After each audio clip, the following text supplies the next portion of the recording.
Amanti della comicità, chi si ricorda di questo?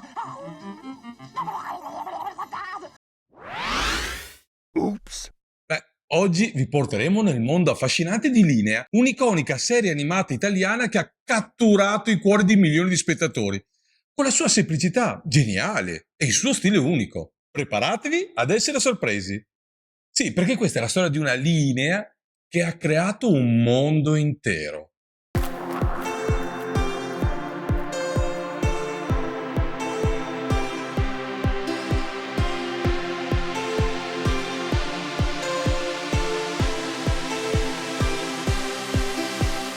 Ciao, io sono Dandy Dan e faccio il comico visuale. Insieme a Diva G siamo un duo comico e in questo canale, sì, parliamo di comicità, della sua storia, le sue tecniche e i suoi segreti.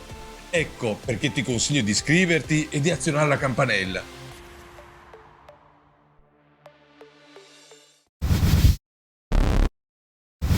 Tutto ha avuto inizio nel 1969, quando l'instancabile genio dell'illustrazione Osvaldo Cavandoli ebbe un'idea brillante. Immaginate un personaggio che fosse, per la sua stessa natura, una linea continua. Sì, che danzasse agilmente su uno sfondo bianco e creasse forme magiche.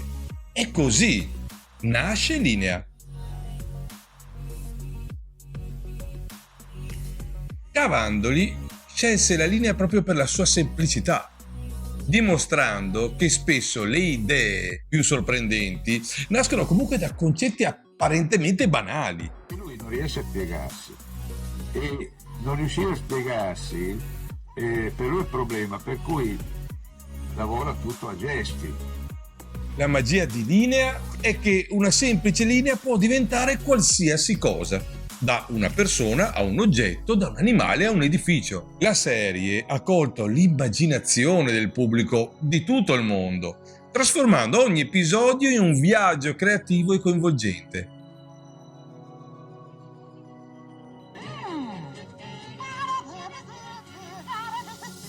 Gli spettatori erano affascinati dalla versatilità di Linea, cioè la sua capacità di creare storie complesse con nient'altro che il suo tratto snodabile. Sapete che il nome completo del personaggio è La Linea, ma l'uso informale di Linea è diventato più popolare e immediatamente riconoscibile. Linea è diventata un'icona e con il passare degli anni Cavandoli ha continuato a sperimentare, portando nuove sfide per la sua linea magica. Gli episodi diventavano sempre più complessi, con linee che interagiva con gli oggetti, luoghi e personaggi comunque sempre più elaborati. Ogni episodio era una nuova avventura. Osvaldo Cavandoli era noto per essere un perfezionista. Ogni tratto di linea richiedeva pazienza e attenzione ai dettagli, rendendo ogni episodio un piccolo capolavoro. È tempo di viaggiare indietro nel tempo, quando Linea fece il suo debutto e iniziò a incantare il pubblico con il suo stile unico e affascinante. Eccoci qua, siamo nei primi anni 70, esattamente proprio nel 1970, quando il primo episodio di Linea viene trasmesso in televisione, dando inizio a una delle serie animate più iconiche nella storia dell'arte e dell'animazione. L'artista, dietro questo capolavoro, sì, parlo di Osvaldo Cavandoli, aveva un'abilità straordinaria nel trasformare un tratto di matita in una vera e propria magia animata. Ma la storia di Linea non iniziò esattamente con l'apparizione in TV. In realtà Cavandoli era un creativo pubblicitario con una passione per le illustrazioni. In uno di questi lavori stava cercando un modo per rappresentare una persona in movimento, ma a causa delle restrizioni di budget scelse di utilizzare solo un tratto continuo. E così, senza che lo sapesse, nacque il nucleo dell'idea che avrebbe dato vita a Linea.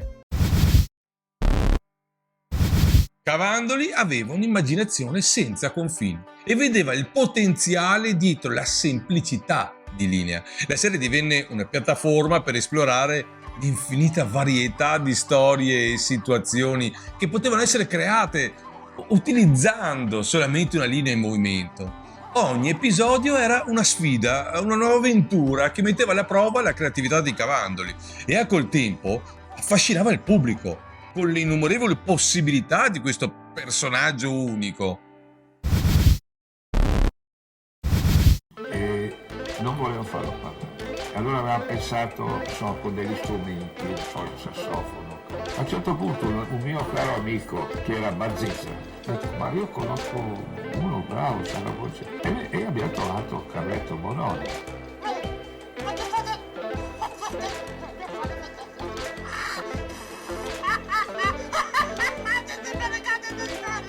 La linea è nata con me. Un giorno mi hanno chiamato per fare dei provini per il pupazzetto della linea, e appena mi hanno sentito mi hanno detto: beh, va bene, è lui.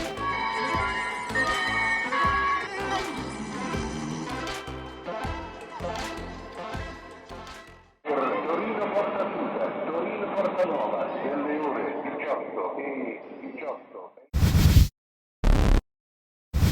La serie divenne rapidamente un successo.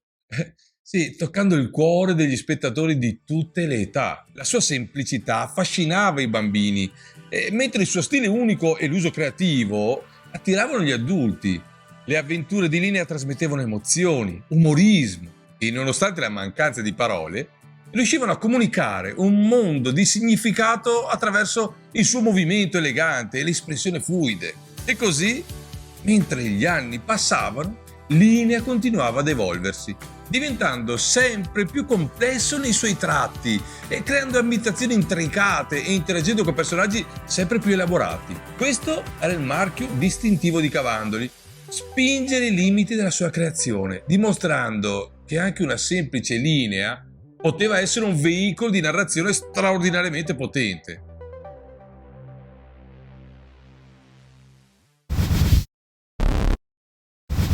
Linea, come ti dicevo, ha continuato a ispirare artisti, animatori e creativi di tutto il mondo. La sua eredità è ancora forte oggi, quella serie che ha influenzato lo stile di animazioni minimaliste e l'uso creativo del tratto. La storia di Linea ha continuato a brillare, portando gioia e ispirazione per decenni. Benché Osvaldo Cavandoli ci abbia lasciato nel 2007, il suo lascito vive nelle nostre menti e nel cuore dei fan. Linea rimarrà per sempre un esempio di genialità, creatività e umorismo senza tempo. Le parole non erano necessarie in Linea, ma le sue espressività e le sue avventure hanno dimostrato che talvolta un tratto può dire più di 1000 parole. E così si conclude la magica storia di Linea, una linea che ha tracciato il suo cammino attraverso la storia dell'animazione, portando sorrisi, risate e ispirazione in tutto il mondo.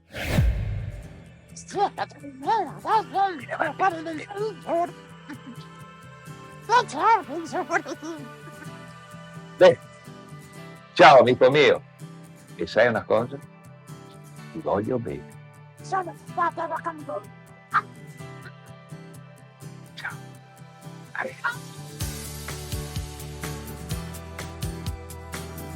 Grazie per essere stati con noi in questo viaggio emozionante attraverso la comicità e l'arte di Cavandoli.